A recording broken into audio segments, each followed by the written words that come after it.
like this too. Put these away. They're up here at the table, Yeah. up on the near the sink. No, it's unbelievable.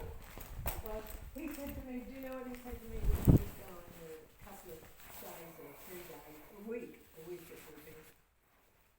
I tried to be a good man. He tried to be a good man. And what was I to say? I couldn't say. So who's this Shaw Sheila you're saying? Oh, she was, I don't know if it The was actress. her, yes. And she went and she became Janet Alphick. And she was on Sunset Strip. No, she went out with him. He was on Sunset Strip. And the Saint, Yeah. Roger Moore. Don't go telling things like that. No, who cares? Even Roger Moore's dead, Mum. So they invited Dad to this beach house party. I don't know who was it. He told me that he was going around with that group of people. He never told me definitely that it was her father. Her father and his best mate. Her father and his best mate. And they tried to like drug him and rape him at that when he was only 22. But he said they tried to rape him. Yeah, they tried to. They're old gays. He was probably in bed asleep. Anyhow, he got out as soon as he could and got the first train out of Sydney out to home.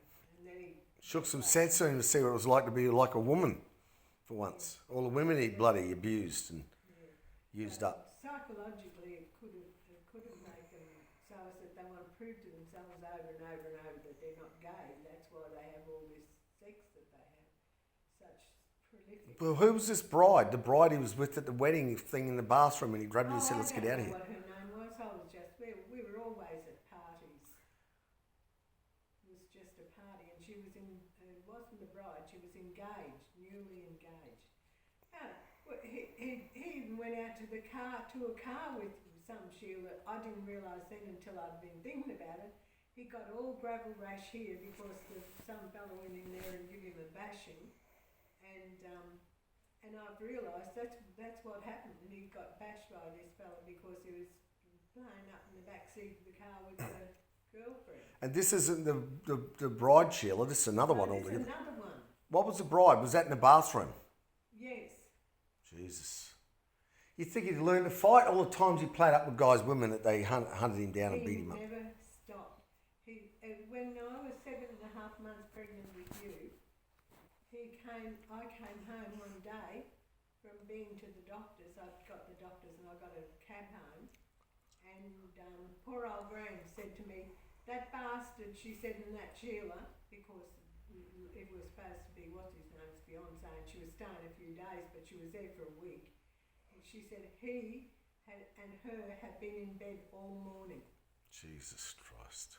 Yeah, and she even, it was disgusting. It's unbelievable. I can't believe the brothel rung up while we were at Shamil's and said that his appointment was ready for down the road. Yes. Trixie was ready. They didn't say it like that. They said, they were telling me that The truck drivers finished with Trixie. Some man wanted something, and he had a bit of an accent.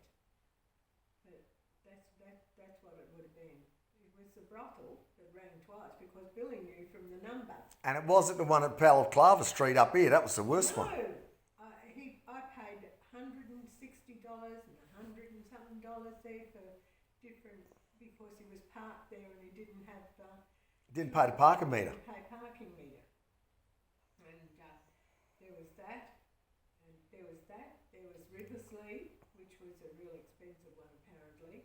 The one down there near Jamil's Bundle. Yep. There's another 3 that I can't think of right now that I knew. I just knew. I knew them at the time. There was one in Cornwell Street where the girls lived for a while, Jamil, when I threw them out. Oh, okay. East Brisbane or something. Woolloongabba. No, Carina, that's it, Carina. And it was one of those where the women. So how could he get you at this party and get out of there in time before they got him and bashed him before? He was in the fight, and he got out because fellas started all mixing around, mingling, and women screaming, and he grabbed me by the hand and arm and ran. How old were you? How old was he? I would have been And he grabbed you and said, "I got to go. We got to go." And he'd been in the bathroom. They caught him in the bathroom with the fiancée or whatever she was. One of the girls told me what was happening. She said there's a bloke in there with Doreen or whatever her name is, and her husband, her fiance's found them and went in. He told me how he'd go to parties and take Doris, and she had birthday tricks that you would not believe. You would not believe.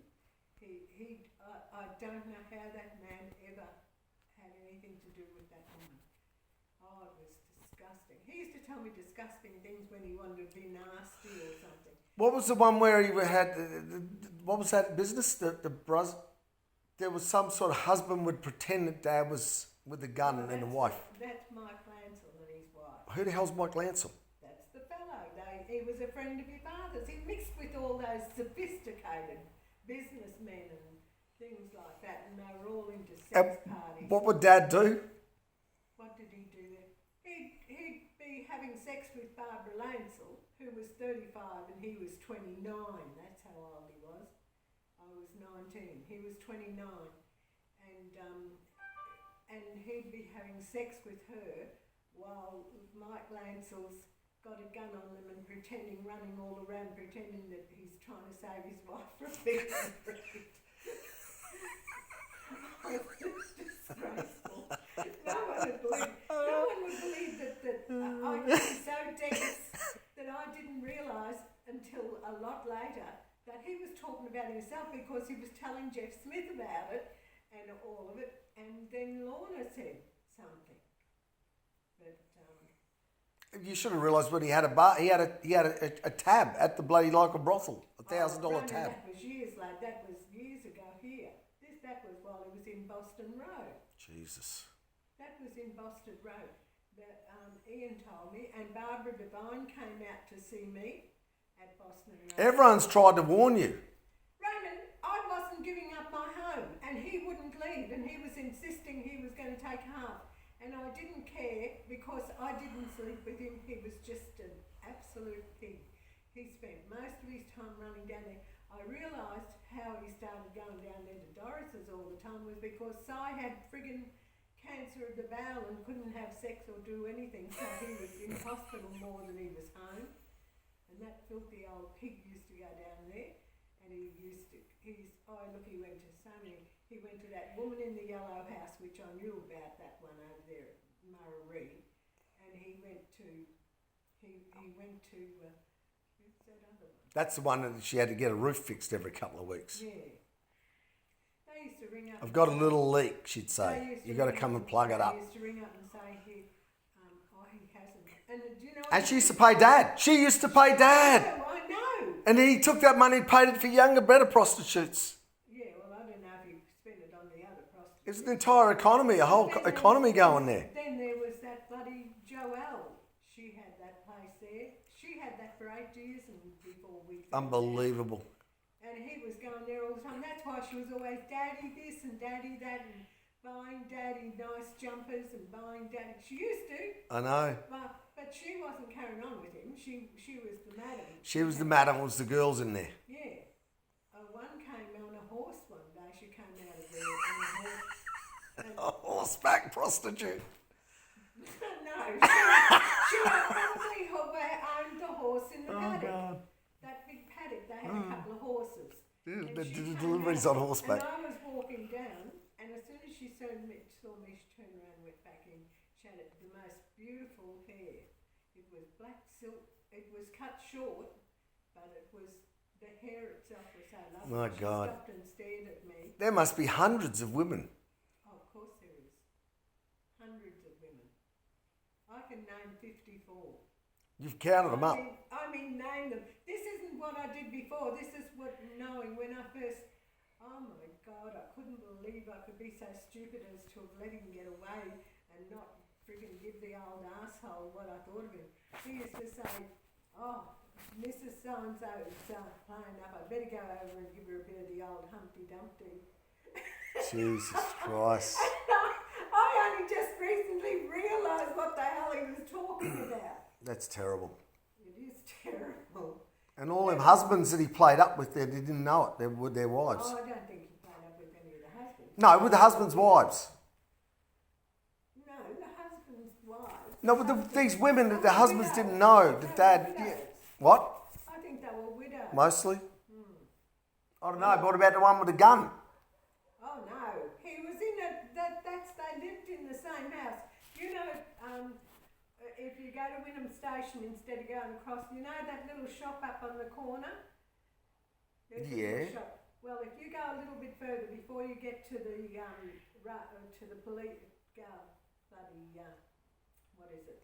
Oh, we're at Bridges. We go into the Bridges, a little shop on the Before corner. you go to or just after you go to there, there's a lovely old Queenslander with all white wrought iron all around it. Slightly on a hill up on the right. Yes, All right.